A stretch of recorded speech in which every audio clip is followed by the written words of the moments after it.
welcome to the final webinar in the Marketing Ops Revolution series. My name is Caitlin Ridge. I'm the Director of Corporate Marketing here at Allocadia. I'm going to be moderating the session for us today. Before we get started, I have a few quick housekeeping items. First up, you will be sent a copy of this presentation after the session. We have some folks that are going to be tweeting key messages throughout the session using that hashtag you see on the screen, so please join the conversation online. We'd love to hear more from you. And finally, if you look in the left-hand side of the screen, you'll see a box where you can enter questions. So after our presentation, we'll have a Q&A with our presenter. You can also post any technical questions or issues here, and someone will get back to you right away. So with that, let's dive in. We're really excited to kick this off today. And for those of you that haven't been able to participate in any of the earlier webinars in this series, the reason we wanted to put together this Revolution series is because marketing operations has really evolved over the past decade from a behind-the-scenes reporting and more organizational guru to becoming a key strategic player and innovative leader in the marketing team.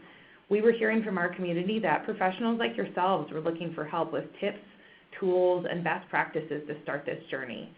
So if this sounds like you, or it sounds like the journey that you want to be starting in the next year, you're here at the right place, and we're here to help. This is the final episode, as I mentioned, of this entire webinar series that's focused on educating, empowering, and really guiding you through this revolution of the marketing operations role. Our goal with this is to give you insights into how the best of the best are leveraging technology, people, and resources to help put marketing operations at the forefront of driving revenue for their companies. So let's get started here, and we're really excited to help you learn how others in the marketing operations community are leading digital transformation and championing marketing performance management in their organizations. Today we're going to hear from our featured speaker, Ruby Kuo. She is the digital analytics lead for Microsoft, the Microsoft Global Demand Center, and she's been in the business for 3 years now, driving innovation in the measurement of customer acquisition ROI across all of Microsoft's commercial products. Ruby brings more than 10 years of analytics experience to the table. She specializes in digital, advertising, and marketing analytics. And prior to Microsoft, she worked at Cars.com, the Omnicom Media Group, and Discover Financial Services. Ruby's here today on behalf of our partner Integrate. Integrate exists to help marketers leverage automation for greater revenue impact. The Integrate team asked Ruby to come share Microsoft's story because it's a really powerful example of how a marketing team is orchestrating a meaningful revenue-driving strategy. The Microsoft team is using Integrate's enterprise demand orchestration solution as a key way to meet their goals. Ruby, with that, I'll turn it over to you. Take it away. We're excited to hear you today. Thanks, Caitlin, for the introduction. Hi, everyone. I'm Ruby. So as Caitlin mentioned, I'm the digital analytics lead on the Microsoft side.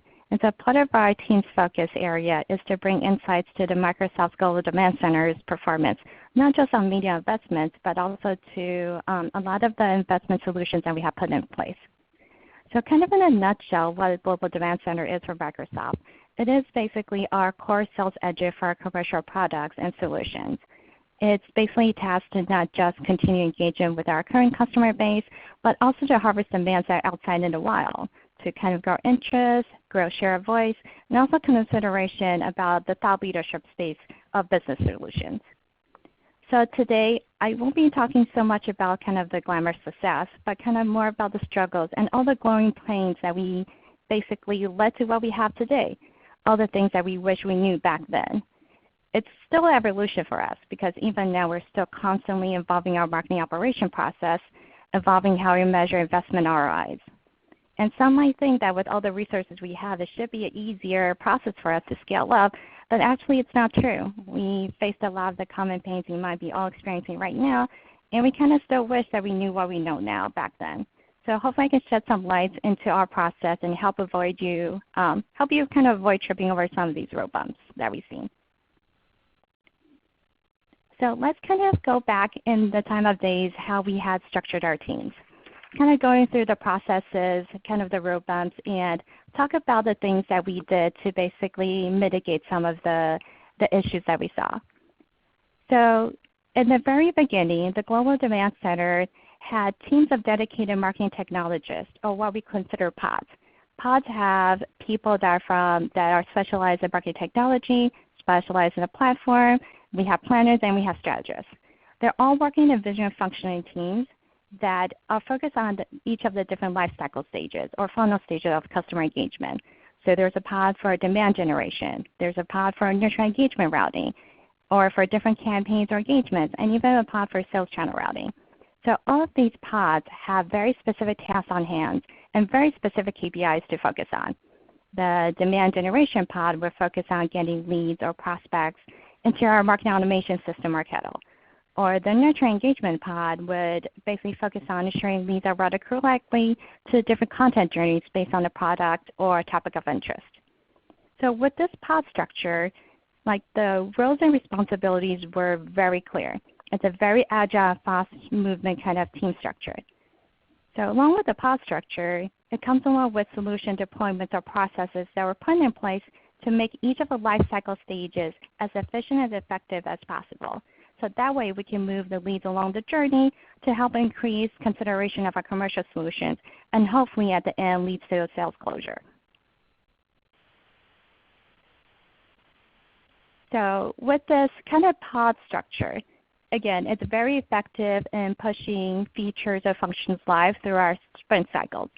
It's a very nimble model, and each of the pods exactly knew where they need to focus on, what to focus on, and it's like a faster response to even live customer journey issues.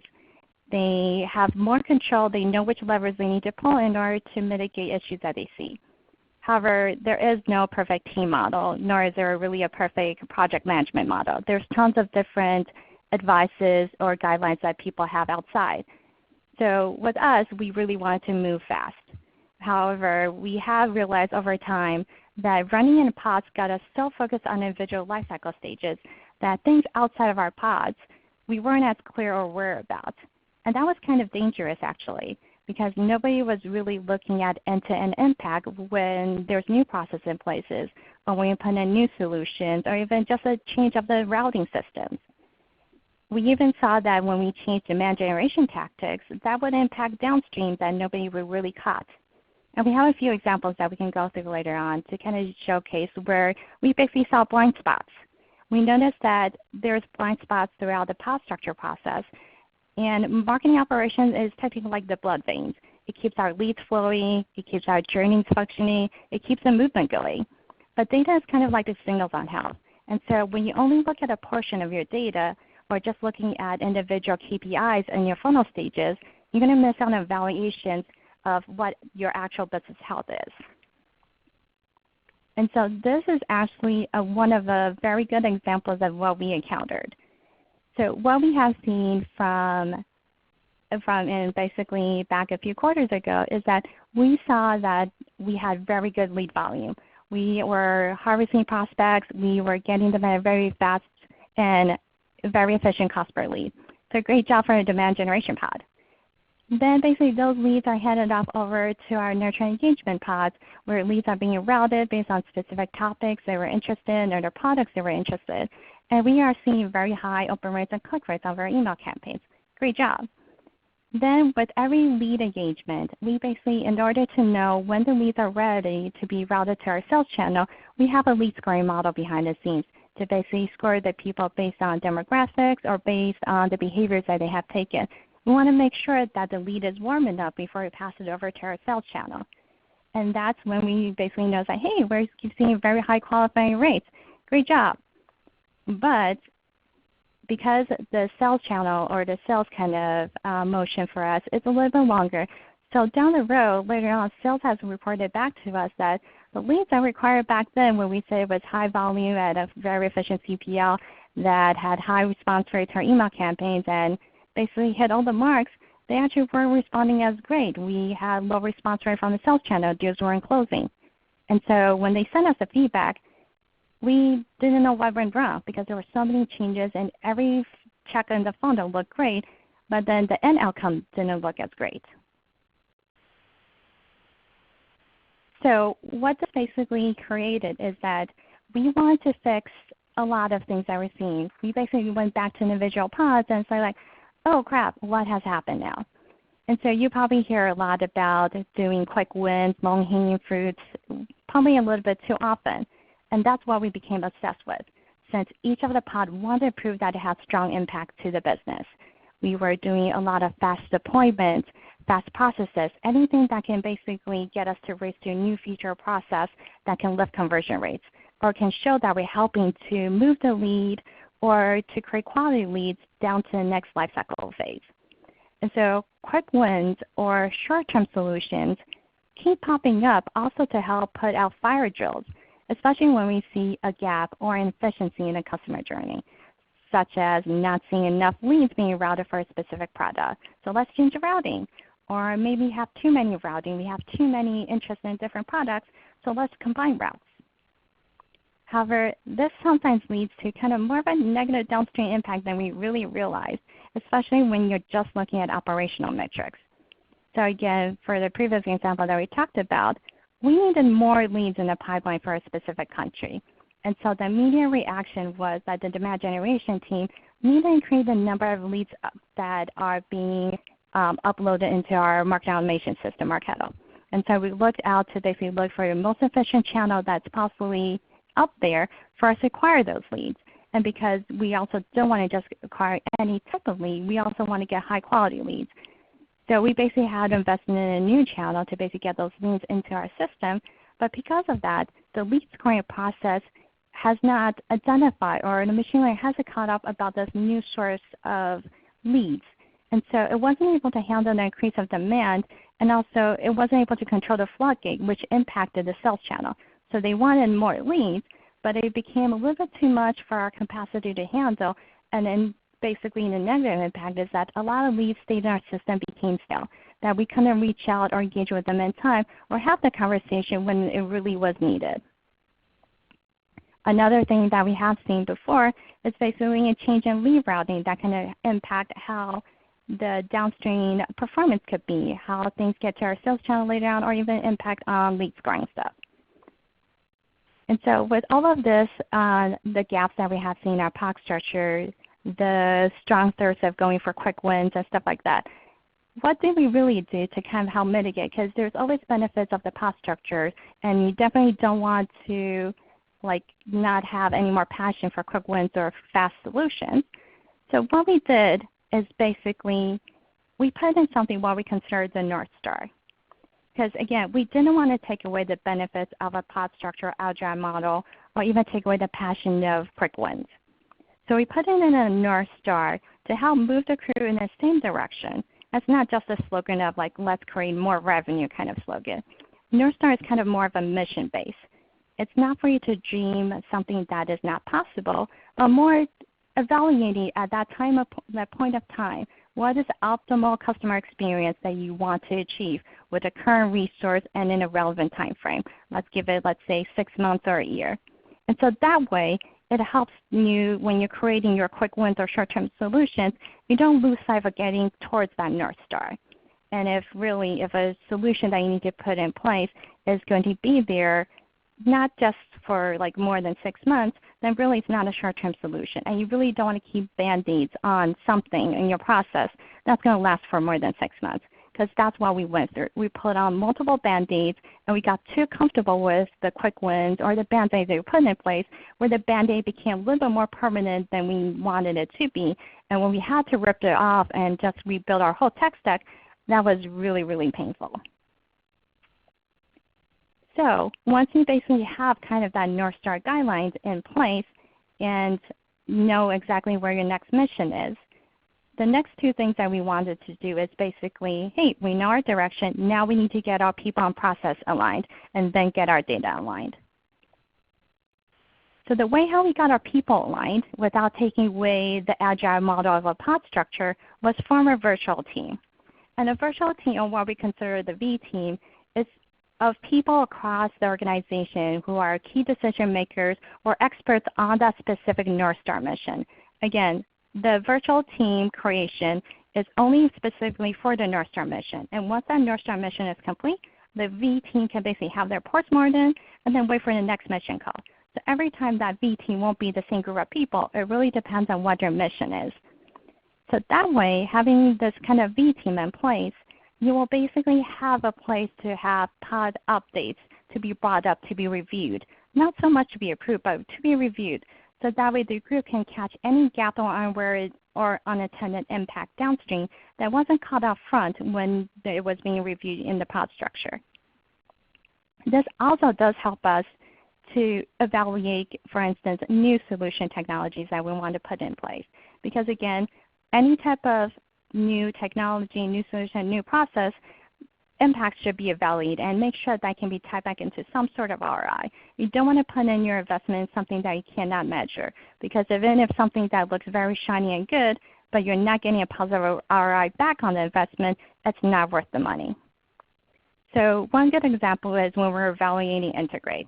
So without us having the V team, what could have happened is that we were having an issue where we wanted to solve for all the different API connections we had with our demand generation publishers. Each of them had their own API connection into Marketo, and that was taking a strain on our marketing operation team. We were putting too many resources in maintaining the API connections. So the pod went out to basically look for something that can replace that.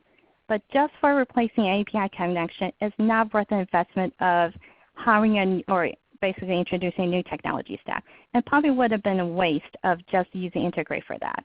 We were looking for, like our North Star mission back in the time was one, free up the marketing operation resources so they can focus on different other operations tasks that they need to do. Second, we really want to make sure that we have high quality leads, but with complete lead profile. Because if they're missing information, it's going to basically take a toll on how we're going to route the leads. We need complete profile. And second, we really didn't want leads that are not considered high quality leads, meaning that people who didn't have strong intent or strong purchase intent of Microsoft products. We didn't want leads that basically were fake information. And most of all, we want to make sure that consent information are there. But with all the different APIs piping into Marketo, there is no guarantee that everything is meeting the privacy guidelines that we needed to, and so we had to mitigate that. And so if we had basically everything in a pod structure, we wouldn't have been able to evaluate Integrate as that solution. But with the V-team kind of structure, when Integrate is brought up, we basically were able to basically find the best partner solution that's in place for us to finish up our North Star mission. And so here's a common thing that you should probably keep in mind when you're creating your V-team. It's always easy to basically have the demand generation team, the marketing operation, platform, media, the planners, the analytics in your V team. But there's a couple of folks that are actually as important to be part of V team when you're kind of putting this thing together. One is basically the content and engagement team, because they're the core people that are providing the webinar, the ebooks, all those things that you're using out to promote about your product. And they need to be part of the conversation so they can ensure the customer journey is not disrupted by the new process update or changes, especially if you're changing lead scoring. They want to know that, hey, if you're changing lead scoring and valuing a webinar attendance more than an ebook download, then they need to know about that so that way they create the right content and creatives for you to promote. Also, the other two that is very critical is legal and finance. Often or not, they're probably the ones that are notified at the very end of any type of process changes. Legal needs to be in the forefront because they ensure customer data collection or even the use of the data of your new technology stack across all the checkpoints. And then with finance, you need them to upfront help secure funds for the pilot, especially when you're testing out new technology. The second part we later on going to talk about how we get to data alignment. But one of the key things is that the website implementation team is very critical to be in the V team as well, because if you want to do end-to-end tagging or end-to-end ROI tracking, you need them to be there to help with upstream tagging, instrumentation, website architect to make sure that the data collected or basically the things that you need to measure your end-to-end ROI stuff, the data is collected there for you. And then, of course, at the end, sales needs to be notified because they need to be aligned with the strategy and kind of understand the different types of customer journeys that you have put in place before they get routed over to them for further engagement. If they didn't know what type of engagement, for instance, they attended 3 webinars, 2 webinars, or they also were showing interest in multiple products, sales need to know what the type of routing or changes have been put in place for them to have a very effective and efficient conversations with the prospects. So once we basically, again, we went through, talked about the North Star mission, and we talked about how we got our people and process in place. The next thing that is really critical is basically get your data aligned. So one of the things that we noticed that when we had the pod structure, and probably even if you're not in a pod structure, one of the struggles that you face is probably having too many data sources. When people are talking about lead, you can pull a lead in multiple different sources, and that number might not be apples to apples. So it's very critical to create one source of truth. We're collecting all your data with a common key across all the different areas stored in one place where everybody can access. This is still like an evolution for us. We're not completely there yet. We're still building on one source of truth, but we definitely already started seeing benefits where you're looking at the same data set, talking about the same story. People can interpret the data a little bit differently, but at least you're looking at the same number. And this also does help with bringing up like how we keep talking about solutions should always be tied back to ROI. Because if you can't measure your new technology stack or the new solution or the new process you're putting in place to a ROI number, it's probably not worth it. Don't put investments into something you cannot measure. That's very, very critical. And so one of the key things is you need to evaluate what is working and what is not working. And so in order to do that, you really need that data alignment. And so one of the things that we did leverage is with Allocadia is to make sure that all of our campaigns are using the Allocadia technology stack in order for us to basically track end-to-end ROI impact of our media investments. Because a lot of times people argue like, why you're putting dollars on your display ads? How do you know it's impacting downstream sales funnel that is 6 months later down the road? You need some way to basically have campaign code structured there for you to measure every dollar you're putting down. It's basically returning some sort of positive ROI back. Even though I can't get into a lot of details on exactly how the technology stack is completely put in place, but again, if you don't know how your data is flowing, then you don't really know your data.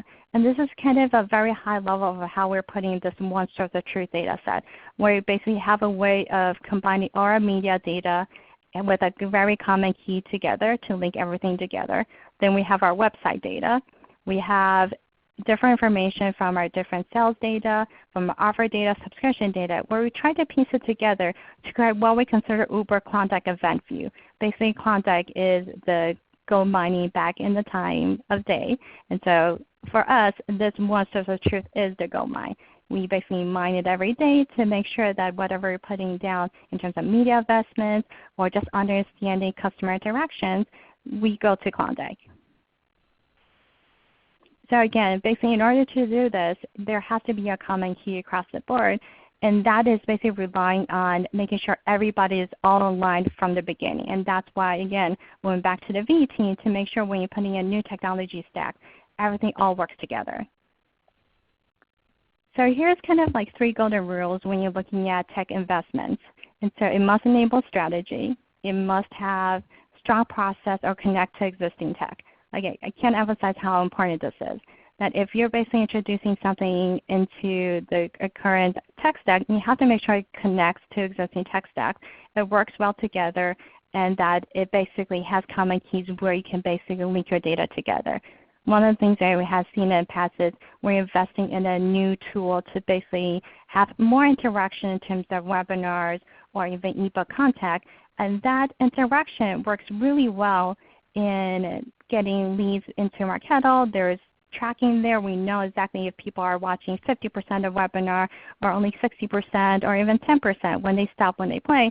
However, that data was getting to Marketo, but we were having an issue in terms of lead scoring. We're having issues in how the demand generation can really leverage and promote these kind of things. And so again, it's really critical to make sure whatever you're promoting, it could connect to whatever you currently have. And that's the only way you can basically make sure that whatever you're promoting could be measured in terms of ROI. So even with us having a North Star mission, even with us having our people and process aligned, and even with us having a data alignment, we still encounter a few speed bumps.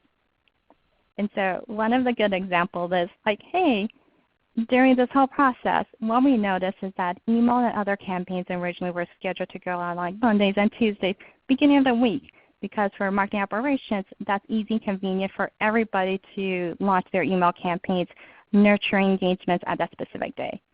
However, it was very convenient for the demand generation pod to also acquire leads very heavily on Monday and Tuesdays, because we're the last Saturday and Sundays where it's a little bit harder to gain new leads or new contacts on Saturday and Sunday. So we want to make sure that we don't have a gap in terms of our pipeline. So we wanted to basically do our lead acquisition on Monday and Tuesdays. And so that created a traffic jam in our systems. The system cannot handle basically the lead acquisition plus scheduling emails going out on Monday and Tuesdays. There was just too much going on that same day.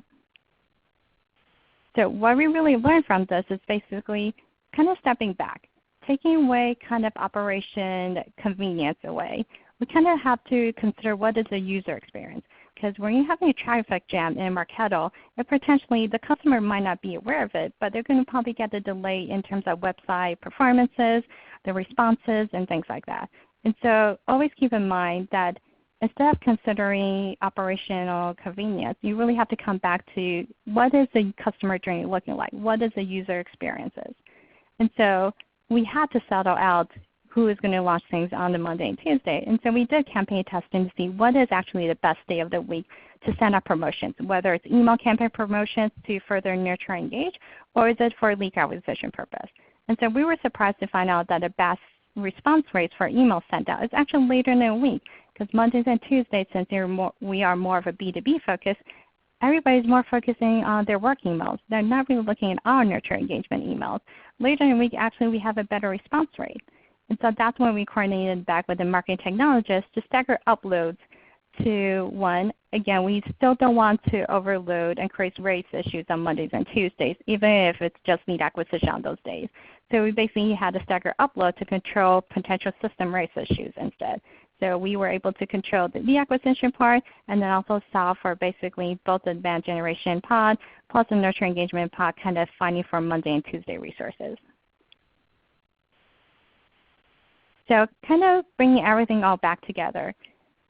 At the end of the day, what we really want to focus is to drive a data-driven culture that strives in giving the best customer experience and being able to quantify business impact and measure anything we do back to ROI, because that's really critical. And so this basically, with the North Star mission, with the people alignment, with the data alignment, it helps us bring a very strong ecosystem where multiple data sources are connected and is able to be connected, so we can use for further optimizations in our campaigns, especially when I think a lot of people struggle on lead quality, because I don't want to just any type of prospect. I want to make sure that I'm spending my time and resources on a prospect that most likely is going to convert to a deal, or are the type of customers I really wish they would convert to a deal. And so by aligning people, aligning the data, we basically were able to have a lot of cost savings on our marketing investments. We gain a lot in our process efficiency, freeing up marketing operations team to, again, they're still in their pod structure, but they know exactly what to focus on and still going to the right direction versus sometimes getting into kind of a detour kind of motion. And then this definitely has a lot of potential revenue impact, because once you have your people aligned, your data aligned, the customer journey will be a little bit more optimal and ideal. And so we definitely did see downstream revenue impact.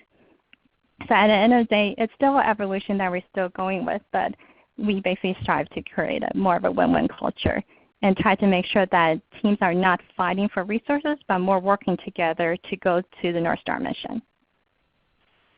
So hopefully you guys found this useful, and now I'll return it back to Caitlin for Q&A. Thank you guys. Awesome. Thank you so much, Ruby. I think that was fantastic. And I think the audience does as well, because we've got a couple great questions here for you.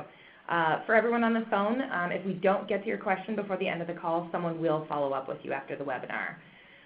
Okay, Ruby. So first question is that you did mention ROI as an important consideration for every investment, but that can be really hard to prove if your data isn't really well regulated or organized. How do you keep things tidy at Microsoft to ensure you're getting accurate metrics from your database? Yep. So that is a very good question. We definitely did go through a time where our systems were not connected. We didn't have this one data lake for us to measure things. And so that's where analytics becomes your best friend. There's other ways you can kind of think about it. So there's a reason why you're trying to put in a new technology or a new solution in place. It is to solve for either that you are not having high engagement on a specific page, or you're trying to make your creative or content a lot more lively. There's some sort of metric that you're trying to bring up. So let's say you're trying to raise your click rate on, or farm fill rate on your website by 1% to 5%, let's say. That's your goal of this new technology stack. So what does it mean that when you increase your farm fill rate by 1 to 5%? Does that mean that later downstream, this increase of leads will translate to how many, let's say, marketing qualified leads that will turn into this many sales qualified leads, and then turn into this many sales opportunity leads? You can still some way kind of like estimate out the downstream impact. And so even if you use overall averages of your current funnel stages, you can kind of get back to the numbers like, hey, actually this is going to cost us way more than what is going to increase. You either have to make sure that your 1 to 5% increase of farm fill rate is higher than that 5%, or you basically have to consider that this is a little bit too expensive right now, that it's not going to bring enough business impact to justify the cost for it. I think that's a great point, because it does really always need to go back to those business requirements. Like, what is the ultimate goal you're trying to achieve? With that, this might have an impact on it. Our next question is, do you have limitations on who can add contacts into your database? Do they all have to go through a common entry point, like something like Integrate that you were mentioning earlier, or are people uploading things all over the place? I would say definitely people are still probably a year ago were still uploading things all over the place. It was until we put Integrate in place where we start to control that a common entry point. The reason why for this is because with the Microsoft global footprint, we also have what we consider local sales team also trying to harvest, engage with their local contacts and get new prospects into the system. And so we do allow them to upload, but then again, it's very tricky when you just allow anybody to upload things into your Marketo system or your marketing automation tool or even CRM system, because they basically get all the consent that's needed. Different countries have different consents. So it's very critical that you make sure that you follow each of the country laws. And so if you allow anybody to upload things into the system, it doesn't quite work out. So we do have limited entry points for people to upload leads, and they have to go through a specific process if it's a manual upload, or if they're trying to do more of an automated upload, then it has to go through either Integrate or one of our other API connection systems. So that way we can make sure that it checks all the data points before it can come through. Because for instance, some of the data needs to go, like if you're promoting things, let's say in Russia, Russia requires their data to go through Russia servers before it can enter here into Marketo. And so there's a lot of things where you have to just, even though that allowing a lot of API entries and stuff like that might seem very convenient, but it can potentially cause a lot of downstream impact that really is not great from a privacy standpoint and even from an operation standpoint. So we do control that and make sure that there are specific guidelines of what type of leads can enter the system, because again, we want a complete lead profile. We don't want Mickey Mouse into our systems. We want to make sure that whoever we're engaging with is, like, they do want a conversation with us. We don't want to basically look like we're spamming people. So I would probably suggest that if you can control your, even if it's not one unified entry point, if you can control within a few of them where you exactly know how things are being done, what is coming in, that's probably more ideal. No, I think that makes a lot of sense, and obviously data integrity and data cleanliness is something that we're always going to be worried about as marketers, because it's, as you said, it has such potentially huge downstream impacts on your organization and on your other programs. You mentioned a little bit about this, but I wanted to dig in a little deeper about the completeness of leads. Do you have specific, in addition to the entry points of when people can upload leads or contacts, do you also have requirements about how complete those leads must be? For instance, if phone number is missing, do you still add them and hope to append later, or are there restrictions in place in terms of what type of data has to be entered before it can enter the system? Yeah, so there's a few of them where we, like, it's a must-have. For instance, we must make sure that we do have the person's first and last name, business email address, and company information. Those are kind of the few, and also country. Those are a few that are must requirements that if they're not complete, we basically reject the lead from coming into our database, because those information being partial, there's nothing we can do with it. we used to do something what we call progressive lead profile, meaning that in order to get a high lead volume and also have high engagement rates, such as when somebody lands on one of your content pages and when they have to fill out the form, if you have 6, 7, or even 10 fields for them to fill out, they most likely are going to just bounce off. And so we did up front try to do more of a short form, and then hopefully that as they are more interested in our content, they will come back again, either through email nurture or through other methods that will fill out the second time. And the second time we will ask for information that we didn't previously ask, so that we get to more of a progressive complete profile. What we have realized is that most of the time if people aren't willing to give you more of their information, especially their business phone number or more information about the company, they might not be as serious about considering your product. They might be existing customers that are just trying to educate themselves more about your product, or more just be people that are like very upper funnel kind of observing things. So those people, you might not want them to enter your nurture scheme as that early, because again, for us, we have a lead scoring kind of model there. And then we do have a few things that are in place. So again, we have no first name, last name, email address, country and stuff. We basically don't allow that into our system. We have moved from a short form kind of more of a long form kind of thing, because we want to capture all the information up front. But in some areas, we still probably prefer the progressive lead form kind of thing. But ultimately, when it comes to sales routing, we try to make sure that if the lead is not completed, meaning that are missing phone numbers or anything like that, we don't route them to sales. Because if they're routed to sales, there's nothing sales can do, and just creates a huge long queue of leads that they can't really act on.